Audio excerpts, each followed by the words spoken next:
Today, I would like to discuss recent developments involving the SEC, specifically their issuance of cease and desist letters to a group of short sellers, market makers, and banks. Additionally, I want to delve into the insights shared by a prominent hedge fund figure who foresees an impending Black Swan event. Hey, welcome to AMC Daily. If you are new to the channel, be sure to subscribe to the channel and turn on post notifications by hitting the bell so you never miss any of our uploads, and also enter our giveaway. But everyone remember, this is not a financial advice video. Edward Britchick took to Twitter to reveal that the SEC has taken legal action against 11 Wall Street firms for their extensive failures in record keeping. Among these firms, Wedbush Securities stands out due to its significant associations with Wells Fargo, Citadel, Virtue, and Wolverine Securities. Notably, Wedbush Securities has played a role in various short and distort attacks on AMC, led by a figure known as Alicia Reese.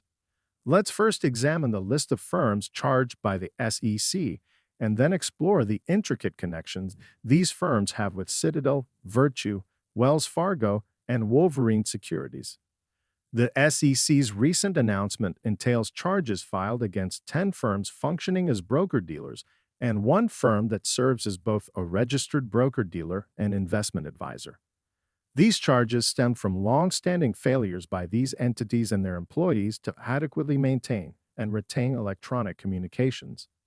Acknowledging that these actions violated record-keeping regulations, the firms have collectively agreed to pay a total of $289 million in penalties.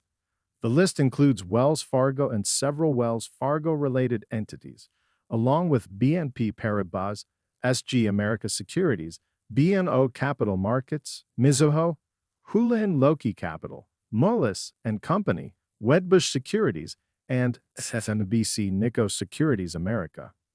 The SEC underscores the critical importance of complying with the books and records requirements outlined in federal securities laws. Herbert Grewal, director of the SEC's Division of Enforcement, provides 3 key takeaways for firms yet to act: self-report, cooperate, and rectify. Evidently, the SEC is grappling with a notable lack of self-reporting, cooperation, and remediation among these funds. This signals a strong call for other funds to proactively self-report and collaborate, lest they too face investigations and subsequent fines. While the SEC's penalties might not be a potent threat, they highlight a troubling aspect: these funds consistently fail to accurately report their data. Furthermore, Wedbush Securities received a cease and desist letter from the SEC, demanding an end to future illegal violations. The issuance of such letters is a clear indication that the SEC is committed to enforcing its regulations and expects compliance from these funds.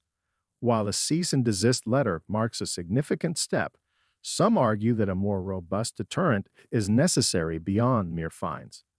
Notably, Wedbush Securities engages in payment for order flow transactions with Citadel Securities and Wolverine Execution Services.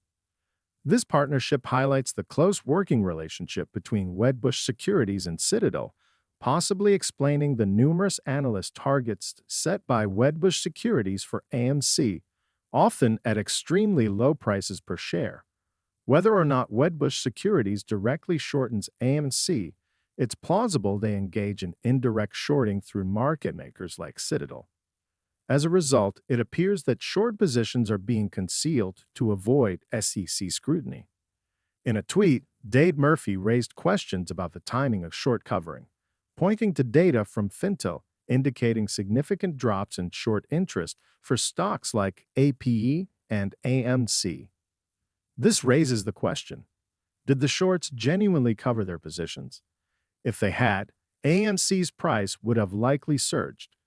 This only underscores the pattern of funds misreporting data or failing to report altogether, exploiting the fact that regulatory bodies like FINRA lack the resources to meticulously review all submissions.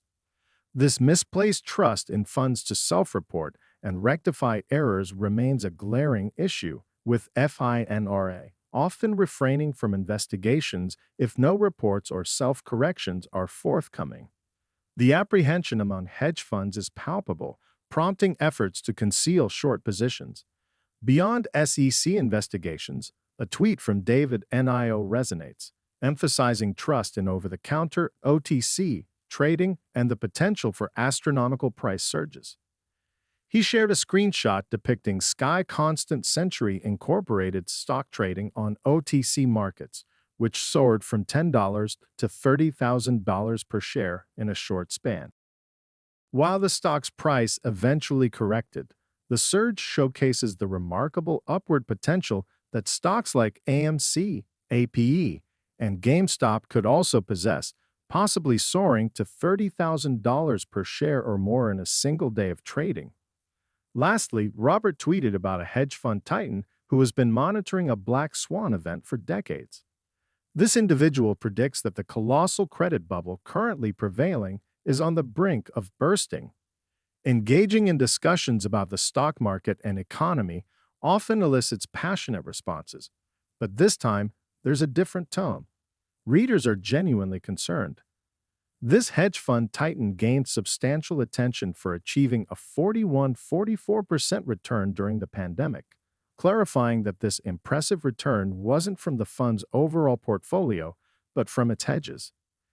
His investments during the pandemic yielded individual gains contributing to this remarkable figure. His outlook is grim, as he predicts the stock market could lose 40% of its value in an imminent crash. He underscores the alarming reality that the current credit bubble is unparalleled in history, harboring unprecedented levels of debt and leverage. While the timing of the impending crash remains uncertain, the inevitability of the credit bubble bursting is inescapable.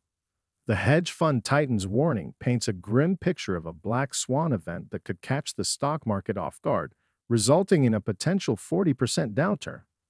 His concern centers around an impending credit event that might lead to a market-wide crash, causing many stocks, including those like AMC, AP, and GameStop, to face intense squeezing as a consequence.